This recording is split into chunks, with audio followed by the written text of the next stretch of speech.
Jake Martinez wiped the sweat from his forehead as he finished repairing the air recycling unit in Section 12 of the New Horizon. The massive colony ship had been his home for 3 years now as it traveled through deep space toward their new world. Jake loved his job as a maintenance engineer, even though it meant crawling through tight spaces and fixing broken things that other people took for granted. He believed that keeping the ship running was just as important as any other job on board. The alarm started blaring just as Jake was packing up his tools. Red lights flashed in the corridor as Captain Ryan Stone's voice came through the speakers. There was a damaged alien ship drifting nearby, and they were going to investigate. Jake felt his heart beat faster. In all his years working on space, stations, and ships, he had never seen real aliens before. Jake hurried to the observation deck where a crowd had already gathered. Through the thick windows, he could see a strange-looking ship that was dark and still. It was much smaller than the New Horizon, but it had a beautiful design with curved lines and what looked like silver decorations. Smoke was coming from several places on the hull, and Jake could tell that whoever was inside was in serious trouble. Commander Lisa Harper was talking to the senior officers about what to do next. Jake listened as they discussed the risks of boarding an unknown alien vessel. Some officers worried it might be a trap, while others said they should just leave it alone and continue to their destination. Jake felt uncomfortable hearing them argue while people might be dying on that ship. Dr. Amanda Foster stepped forward and reminded everyone that their mission was to build a better future for humanity, and that meant showing compassion to other, intelligent beings. Jake nodded along with her words. He had always believed that helping others was the right thing to do, regardless of who they were or where they came from. The decision was made to send a small team to investigate the alien ship. Jake watched as the security team and medical staff prepared for the mission. He wanted to help, but knew he was just a maintenance worker and would not be chosen for such an important task. Then he noticed something on the scanner readings that made his stomach drop. The alien ship's life support systems were failing fast. Jake had spent years working with similar systems, and he could see that whoever was on that ship had maybe an hour before their air ran out completely. He looked around at the team getting ready and realized that none of them specialized in emergency life support repairs. They were trained for combat and medical care, but not for the kind of quick fixes that might be needed to keep someone alive. Jake made a decision that would change his life forever. He walked up to Commander Harper and volunteered to join the rescue team. She looked at him with surprise and reminded him that this was a dangerous mission that required trained personnel. Jake explained what he had seen in the scanner data and how the alien ship's life support was about to fail. He told her that he might be the only person on the New Horizon who could fix it in time. Commander Harper thought for a moment, then agreed to let Jake join the team. She warned him that if anything went wrong, he would be responsible for his own safety. Jake nodded and quickly gathered the tools he thought he might need. His hands were shaking a little, but he felt determined to help whoever was trapped on that ship. The shuttle ride to the alien vessel was tense and quiet. Jake sat with the security team and medical staff wondering what they would find inside. The alien ship looked even more damaged up close with huge tears in its hull and scorch, marks from some kind of weapon attack. Jake could see that this had been a fight, and whoever had been shooting at the aliens had not held back. When they docked with the alien ship, Jake was amazed by how different everything looked inside. The corridors were taller than human spaces, and covered with intricate patterns that seemed to glow with their own light. The air was thin and getting thinner by the minute. Jake immediately got to work finding the life support systems while the security team searched for survivors. It took Jake 20 minutes of crawling through alien machinery to find the main life support unit. It was more complex than anything he had worked on before, but the basic principles were the same. Something had damaged the air recycling system and caused a leak in the oxygen storage tanks. Jake used his tools and some spare parts from his kit to patch the leaks and reroute power to the backup systems. Just as Jake got the life support working again, the security team called out that they had found someone. Jake followed their voices to what looked like a command center, where a figure was lying unconscious on the floor. Jake's breath caught in his throat when he saw her. She was clearly not human, but she was beautiful in a way that made his heart race.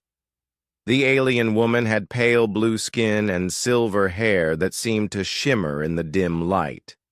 She was tall and elegant, even while unconscious, and she wore what looked like some kind of uniform with intricate designs.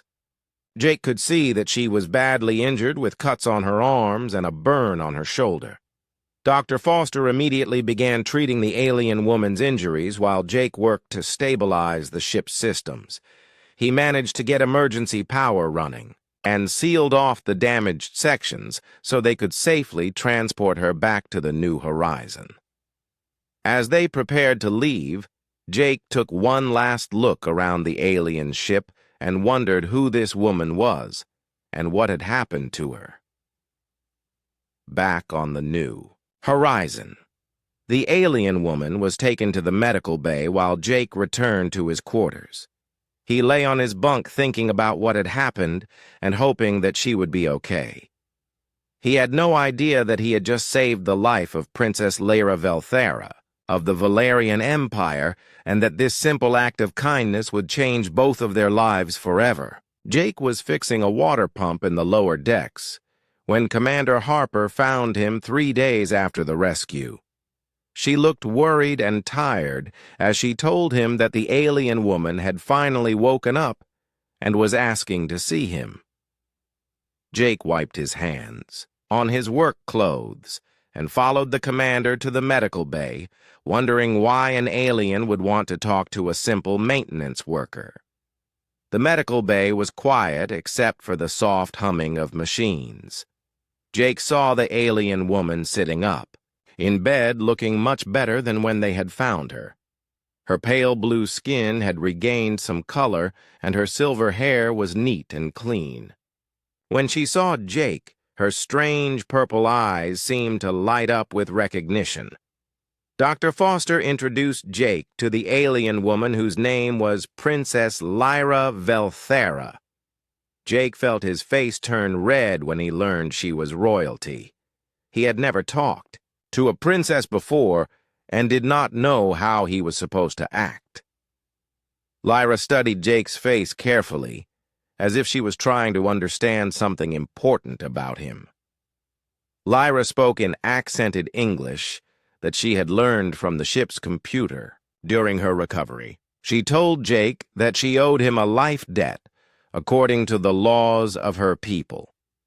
Jake did not understand what that meant, but it sounded serious.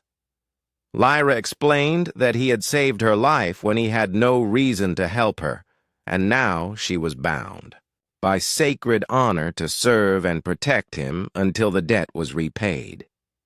Jake felt uncomfortable with the idea of anyone serving him, especially a princess.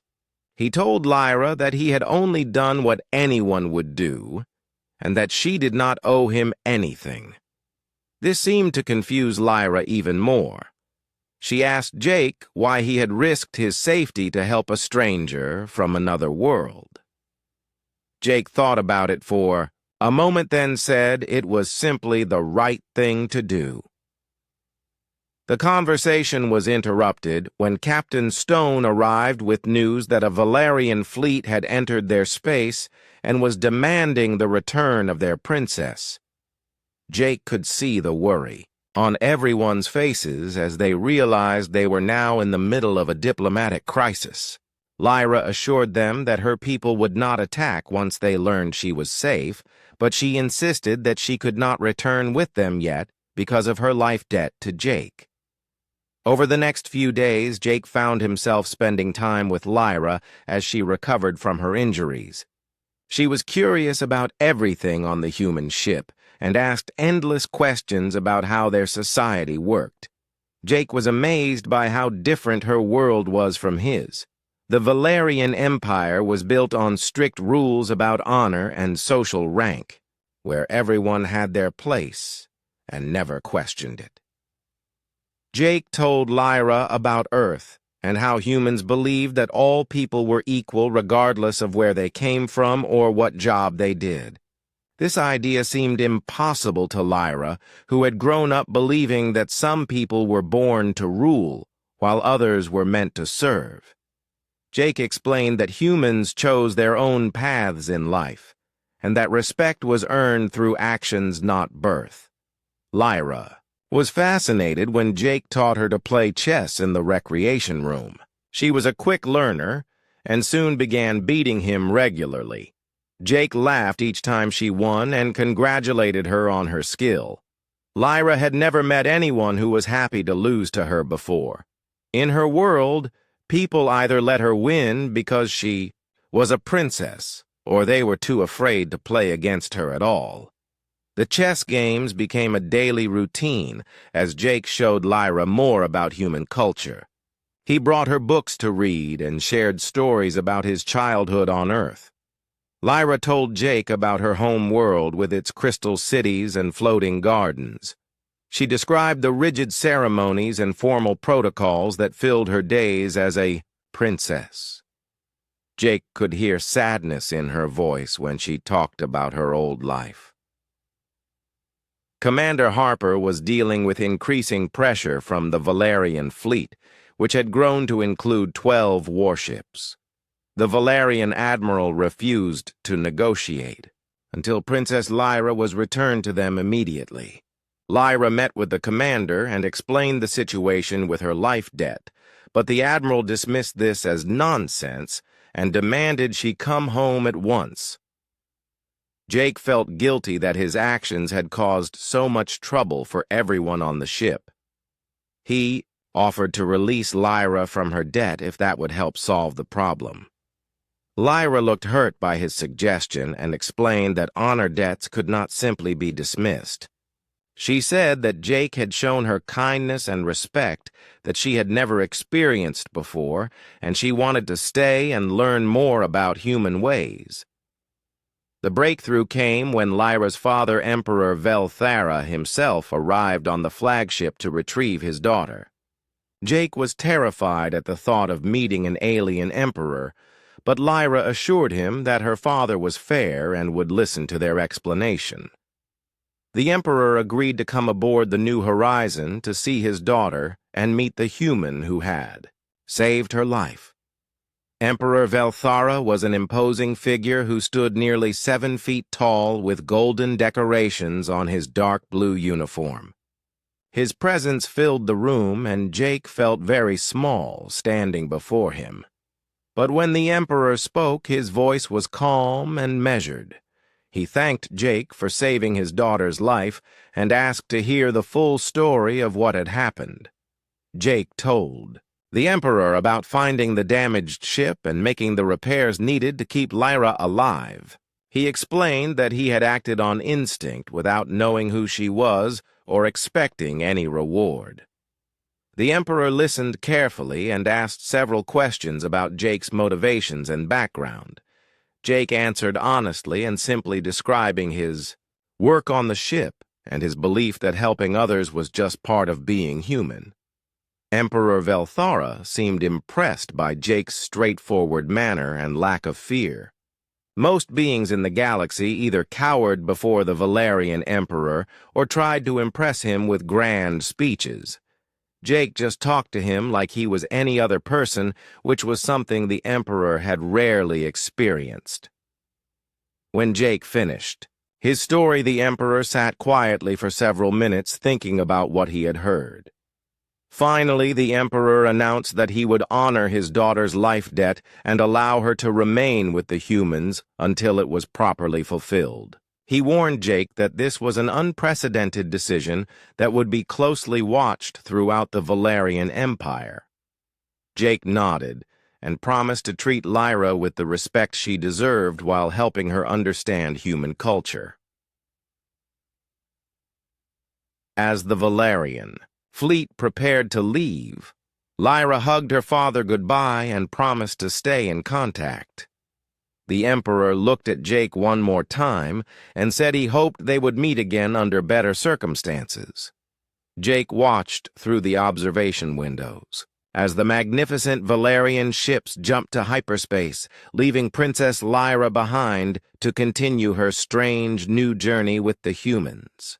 The New Horizon dropped out of hyperspace near Kepler 442b 3 weeks after the Valerian fleet had departed. Jake stood on the observation deck with Lyra watching their new homeworld slowly grow larger on the screen. The planet looked beautiful, with blue oceans and green continents that reminded Jake of Earth. After years of traveling through the darkness of space, it felt wonderful to see a world where they could finally build their colony. Lyra had changed during their journey together. She spent her days learning about human technology and helping Jake with his maintenance work around the ship. She was amazingly strong and could reach places that Jake could not get to easily. More importantly, she had begun to question many of the beliefs she had grown up with about honor and social rank. Jake enjoyed their long conversations about philosophy and ethics, even though they sometimes disagreed about important issues. The good mood on the ship changed quickly when Captain Stone received a message from the planet's surface. Another species had already claimed Kepler 442b and was demanding that the humans leave immediately or face the consequences. Jake felt his heart sink as he realized their long journey might have been for nothing. They had traveled so far and overcome so many challenges, only to find their new home already occupied. The aliens who controlled the planet called themselves the Zephyrian Collective. Unlike the Valerians, who were individuals with their own thoughts and feelings, the Zephyrians shared a single group mind that connected all members of their species. They viewed individual consciousness as a dangerous disease that needed to be cured through forced integration into their collective. Commander Harper tried to negotiate with the Zephyrians, but they refused to share the planet with beings they considered mentally ill. The collective offered the humans a choice. They could leave the system peacefully, or they could be cured of their individuality and become part of the Zephyrian group mind. Jake shuddered at the thought of losing his own thoughts and memories to become part of some alien hive. Captain Stone called all hands to battle stations when the Zephyrian ships began moving toward the New Horizon. Jake had never been in a real space battle before, and he was scared, but he knew he had to do his job. His responsibility was to keep the ship's systems running no matter what happened. Lyra wanted to help defend the ship, but her people had strict rules about not interfering in conflicts between other species. The first Zephyrian attack came without warning, as dozens of small ships swarmed around the New Horizon like angry insects. Their weapons were different from anything the humans had seen before, sending waves of energy that seemed to disrupt electrical systems rather than causing direct damage. Jake ran through the corridors trying to repair systems as fast as they were damaged while the ship shook from repeated impacts. In the cargo bay, Jake found a group of colonist families huddled together in fear as the battle raged around them. Among them were several children who were crying and asking their parents when the scary noises would stop. Jake felt a surge of protective anger, seeing those innocent faces filled with terror. These people had given up everything to start new lives. and now aliens wanted to steal their minds and turn them into mindless drones.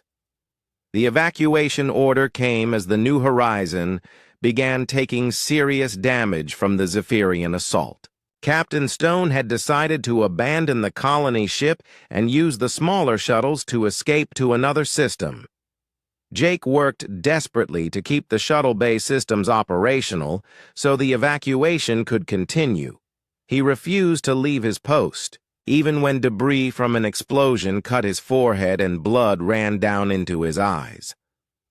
Lyra found Jake in the shuttle bay as he struggled to repair a damaged airlock that was preventing one of the evacuation shuttles from launching. She had made her decision about the Valerian rule against interference. Her life debt to Jake meant more to her than the ancient laws of her people. She would fight to protect him and the humans who had shown her kindness and acceptance. Working. Together, Jake and Lyra managed to get the airlock working just as a group of Zephyrian boarding drones broke through the hull nearby. The mechanical creatures moved with perfect coordination as they advanced toward the fleeing humans. Lyra stepped forward to meet them with weapons she had taken from the ship's armory. Jake had never seen her fight before and was amazed by her speed and skill as she destroyed the attackers one by one. More Zephyrian forces were landing throughout the ship as Jake and Lyra fought their way toward the main shuttle bay. Jake used his knowledge of the ship's layout to find shortcuts through maintenance tunnels, while Lyra protected them from the mechanical drones that seemed to be everywhere. They could hear the sounds of fighting echoing through the corridors as other crew members battled the invaders. In engineering, Jake realized that the colony's mining equipment could be turned into weapons if he could override the safety systems. The massive drilling lasers and ore crushers had never been designed for combat, but they were powerful enough to damage Zephyrian ships if used correctly. Jake began frantically rewiring control systems while Lyra held off waves of attacking drones. The plan worked better than Jake had hoped. The mining equipment began firing at the Zephyrian ships with devastating effect. The aliens had not expected the humans to turn their industrial tools into weapons and were caught off guard by the sudden counterattack. Several of their ships were destroyed or damaged, forcing them to pull back from the New Horizon. But the victory came at a terrible cost. A Zephyrian energy weapon had overloaded the power systems in engineering, creating a dangerous electrical fire. Jake saw a group of children trapped in a corridor filled with smoke and sparking cables. Without thinking about his own safety, he ran into the burning section to help them escape. The explosion knocked Jake unconscious and left him badly burned and injured. Lyra found him lying in the wreckage and carried him to safety just as the rescue shuttles arrived. As she held his still form in her arms, she realized that her feelings for this brave human had grown far beyond simple honor or debt. She loved Jake Martinez, not because he had saved her life, but because of who he was as a person. The Zephyrian collective retreated after losing several ships to the humans' unexpected resistance. They had underestimated the determination and creativity of individual minds working together to protect their freedom. Captain Stone was able to negotiate a temporary ceasefire that would allow the humans to establish their colony on a distant continent while the Zephyrians kept control of the rest of the planet. In the medical bay, Jake slowly recovered from his injuries, while Lyra stayed by his side. Dr. Foster told him that his actions had saved the lives of over 30 colonists, including 12 children. Jake felt embarrassed by all the attention and insisted that he had only done what anyone would do in the same situation. But Lyra knew that Jake's courage and selflessness were special qualities that made him different from anyone she had ever known. As Jake healed, he learned that news of the battle had spread throughout both human and Valerian space, His story of turning mining equipment into weapons and risking his life to save children had captured the imagination of beings across the galaxy. Princess Lyra's decision to fight alongside the humans despite her people's neutrality had also caused quite a stir in the Valerian Empire. Jake did not care about fame or recognition. He was just happy that the colonists were safe and that they finally had a chance to build their new home.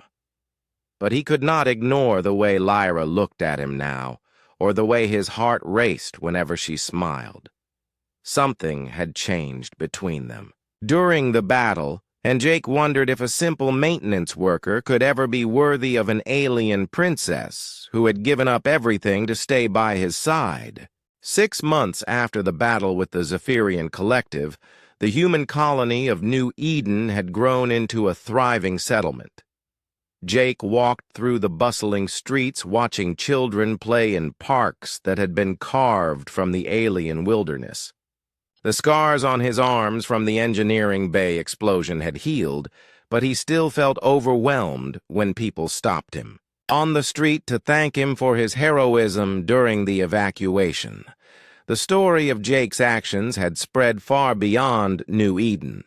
News reports throughout human space called him a hero who had saved dozens of lives by turning mining equipment into weapons and risking everything to rescue trapped children. Jake tried to avoid the attention, but it was impossible to escape. Reporters wanted interviews, and military officers studied his tactics for training purposes. Lyra had become an unofficial ambassador between the humans and her own people during the months since the battle. She worked closely with Captain Stone and Commander Harper to establish better relations between the two species. Her reports about human culture and values had created intense debate throughout the Valerian Empire as nobles and commoners alike tried to understand these strange aliens who treated a princess as an equal. The biggest surprise came when Emperor Velthara himself announced that he was coming to New Eden to meet with the human leadership and see his daughter again. Jake felt nervous about meeting the Emperor a second time, especially since Lyra had told him that her father was curious about the human who had inspired such changes in his daughter's thinking and behavior. Jake was working in the power plant when Lyra found him and told him that her father's ship had arrived in orbit. She looked beautiful in a new dress that combined Valerian and human styles, showing how much she had changed during her time with the colonists. Jake wiped the grease from his hands and changed into his best clothes, knowing that he was about to face one of the most powerful beings in the galaxy. The meeting took place in the colony's main conference room, which had been decorated with flowers from both Earth and the local planet. Emperor Velthara looked exactly as Jake remembered, him tall and imposing with golden decorations on his uniform. But this time, Jake noticed something different in the Emperor's eyes, a curiosity and respect that had not been there during their first meeting. Emperor Velthara thanked Jake for saving his daughter's life and protecting her during the battle with the Zephyrians. He said that Lyra's reports about human culture had fascinated the entire Valerian court and sparked discussions about honor and duty that had not been heard in centuries. Jake listened politely, but felt uncomfortable being praised for actions he considered perfectly normal. The Emperor surprised everyone by offering Jake a position in the Valerian court with a noble title and vast wealth. He said that someone who had shown such courage and wisdom deserved to be honored among the greatest heroes of the Empire. Jake felt his face turn red as he realized that an alien emperor was trying to make him a nobleman. Jake politely declined the Emperor's generous offer, explaining that he was happy with his life as a maintenance engineer in New Eden. He told the Emperor that he had helped Lyra because it was the right thing to do, not because he wanted rewards or recognition. The idea of accepting payment for doing what was morally correct felt wrong to Jake. Emperor Velthara studied Jake's face carefully as if trying to understand something profound. He asked Jake why he continued to work as a simple engineer when he could have fame and fortune. Jake thought about the question for a moment, then explained that he enjoyed fixing things and helping people solve problems. He said that keeping the colony's systems running properly was important work that made him feel useful and satisfied. The Emperor's questions continued for over an hour as he tried to understand Jake's motivations and values. He seemed particularly interested in Jake's belief that all people deserved help regardless of their social status or ability to repay favors. This concept of unconditional assistance was completely foreign to Valerian culture, where every action was carefully calculated based on honor debts and social obligations. Later that evening, Jake and Lyra walked together through the colony's gardens, while her father met with the human leadership. The alien plants glowed softly in the darkness, creating a romantic atmosphere that made Jake's heart race. Lyra had been quiet during the meeting with her father, and Jake could tell that something was troubling her. Lyra finally told Jake that she was confused about her feelings and her duty to her people. She had grown to love human culture, and especially the way Jake treated her as an equal rather than as royalty, but she was still a Valerian princess with responsibilities to her empire and her family. She did not know how to balance her old life with the new person she had become. Jake took Lyra's hand and told her that she did not have to choose between being Valerian and embracing human values. He said that the best parts of both cultures could work together to create something new and better. Lyra smiled at his words, and Jake felt brave enough to tell her something he had been thinking about for months. Jake admitted that he had fallen in love with Lyra not because she was a princess, but because of her kindness, intelligence, and courage. He said that she had changed his life by showing him that friendship could exist between beings from different worlds. Lyra's eyes filled with tears as she told Jake that she loved him too, and that her feelings had nothing to do with honor debts or royal obligations. Their conversation was interrupted by Dr. Amanda Foster, who had been looking for them with exciting news. The doctor explained that Emperor Velthara had agreed to establish a joint research station where humans and Valerians could work together on scientific projects. The Emperor had specifically requested that Jake and Lyra be put in charge of the life support systems for the new facility. Dr. Foster also mentioned that the Emperor had been asking detailed questions about human relationships and marriage customs. The doctor suspected that Lyra's father was trying to understand whether his daughter's feelings for Jake were serious and permanent. Jake felt his stomach tighten as he realized that the Emperor might be evaluating him as a potential son-in-law. Next morning, Emperor Velthara met privately with Jake in the colony's observation lounge. The two of them sat looking out at the alien landscape, while the Emperor asked about Jake's intentions regarding his daughter. Jake answered honestly, saying that he loved Lyra and wanted to spend his life with her, but that he understood the complications of their different backgrounds. Emperor Velthara was quiet for several minutes before telling Jake that he had never seen his daughter as happy as she had been during her time with the humans. He said that Lyra's reports about Jake's character and values had impressed the entire Valerian leadership. The Emperor admitted that he was beginning to think that humans might have something important to teach his people about honor and duty. The Emperor's final words surprised Jake more than anything else he had said. He told Jake that if he truly loved Lyra and wanted to marry her, then he would have the Emperor's blessing. But he warned Jake that their union would be watched by billions of beings across the galaxy and would need to serve as an example of cooperation between their species. Jake accepted the Emperor's conditions, knowing that his love for Lyra was strong enough to overcome any challenges they might face.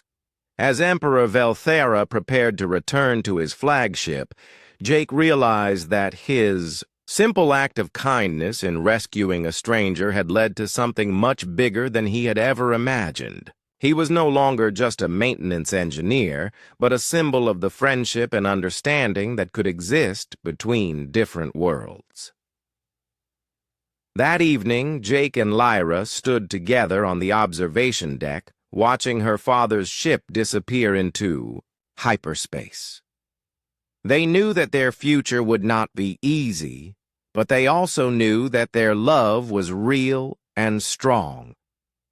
Jake had learned that sometimes the most important things in life come from the simplest acts of human decency and compassion. 1 year after Emperor Velthara's visit to New Eden, Jake stood in the workshop of the Joint Human-Valerian Research Station, putting finishing touches on a special project. The orbital facility had become a symbol of cooperation between the two species, with scientists and engineers from both cultures working side by side to develop new technologies. Jake and Lyra had been appointed as co-directors of the Life Support Division, and their partnership had become legendary throughout known space. The ring Jake was crafting was simple compared to the elaborate jewelry that Valerian nobility usually wore. He had made it himself from metals found on Kepler 442b, using tools in the research station's machine shop. Jake believed that something made with his own hands would mean more to Lyra than anything expensive he could buy. The ring represented everything he had learned about love during their time together, that the most precious gifts came from the heart rather than from wealth or status. Lyra entered the workshop carrying data tablets from their latest experiments with atmospheric recycling systems. She had grown even more beautiful during their year together, but what Jake loved most was the confidence and happiness that shone in her purple eyes. She had found a perfect balance between her Valerian heritage and the human values she had embraced, creating a unique perspective that impressed everyone who worked with her. Jake felt nervous as he showed Lyra the ring he had made. He had never proposed to anyone before and was worried that he might say the wrong thing. But Lyra's face lit up with joy when she understood what he was asking her. She said yes without hesitation and kissed him as the stars wheeled slowly past the workshop windows. News of their engagement spread quickly throughout both human and Valerian space. The reaction was overwhelmingly positive as beings from many worlds saw their love story as proof that different species could find common ground despite their differences. Emperor Velthera announced that the wedding would be held on the research station, with representatives from dozens of worlds invited to witness this historic union. The months leading up to the wedding were busy as Jake and Lyra worked with diplomats and cultural experts to plan a ceremony that would honor both human and Valerian traditions. They wanted their wedding to symbolize the cooperation and understanding that had grown between their peoples. Jake insisted on keeping things simple, while Lyra made sure that important Valerian customs were included. Jake was amazed by how much his life had changed since that day when he had volunteered to help repair a damaged alien ship. He was no longer just a maintenance engineer, but had become someone whose actions were studied and discussed by leaders throughout the galaxy. The Valerian Empire had established new policies based on Jake's example, including the Jake Martinez protocols that encouraged helping other species without expecting rewards. The wedding day arrived with representatives from over 50 worlds, gathering on the research station. Jake wore a simple suit that combined Earth and Valerian styles, while Lyra looked stunning in a dress that sparkled like starlight. Emperor Velthara performed the Valerian parts of the ceremony, while Captain Stone handled the human traditions. The most moving moment came when Jake and Lyra exchanged personal vows they had written themselves. Jake promised to always treat Lyra as an equal and to support her dreams no matter where they led. Lyra vowed to honor both her heritage and the human values that had changed her life. She said that Jake had taught her that true nobility came from service to others rather than from royal birth. The reception was held in the research station's main observation lounge, with Earth music mixed with Valerian ceremonial songs. Jake watched in amazement as diplomats from dozens of worlds celebrated together, sharing food and stories despite their vast differences. He realized that his simple act of kindness had helped create something beautiful and important. Dr. Amanda Foster approached Jake during the reception with news that would shape the next phase of his and Lyra's life together. The Galactic Council had approved a new mission to establish peaceful contact with unexplored species in the Outer Rim territories. They wanted Jake and Lyra to lead the expedition using the diplomatic principles that had made their relationship such a success. Jake felt excited and nervous about the new assignment. He would be responsible for making first contact with alien civilizations that might be hostile or completely incomprehensible. But he also knew that his philosophy of simply wanting to help others had worked well so far. Lyra squeezed his hand and told him that they would face whatever challenges came their way together. 6 months after the wedding, Jake and Lyra stood on the bridge of their new ship, the Harmony, as it approached an unknown star system. Their crew included humans, Valerians, and several other species who had volunteered to be part of the first truly integrated exploration mission. Jake still felt amazed that a maintenance worker from Earth had become a galactic ambassador. The first contact protocols that Jake and Lyra had developed were based on simple principles of honesty, compassion, and respect. They approached each new species by offering assistance rather than demanding anything in return. Their success rate was remarkable, with most alien civilizations responding positively to beings who genuinely wanted to help solve their problems. During a stop at a trading station, Jake overheard 2 alien merchants discussing the human Valerian diplomatic team. One of them said that Jake Martinez had become famous throughout the galaxy as the human who had proven that kindness was stronger than fear. The other merchant replied that Princess Lyra was equally respected for choosing love over tradition and showing that individuals could change their entire culture through personal example. Jake felt embarrassed by the praise, but also proud of what he and Lyra had accomplished together. They had shown that beings from different worlds could not only work together, but could create something better than either could achieve alone. Their marriage had become a symbol of hope for peaceful cooperation throughout the galaxy. The mission that had started with Jake's simple desire to help a stranger in distress had grown into something that was changing the fundamental relationships between species. The Jake Martinez protocols were being adopted by dozens of civilizations as a new approach to diplomacy based on mutual aid rather than competition or conquest. As the Harmony jumped to hyperspace heading toward their next destination, Jake reflected on the strange journey that had brought him to this point. He had never wanted to be a hero or a diplomat, but had simply tried to do what seemed right at each moment. That approach had somehow led him to find love with an alien princess and to help reshape galactic civilization. Lyra joined Jake at the observation windows as they traveled through the swirling colors of hyperspace. She told him that she had received a message from her father saying that the Valerian Empire was planning to establish new colonies based on human principles of equality and individual freedom. The changes that had started with Jake's rescue of one princess were now transforming an entire galactic empire. The final scene found.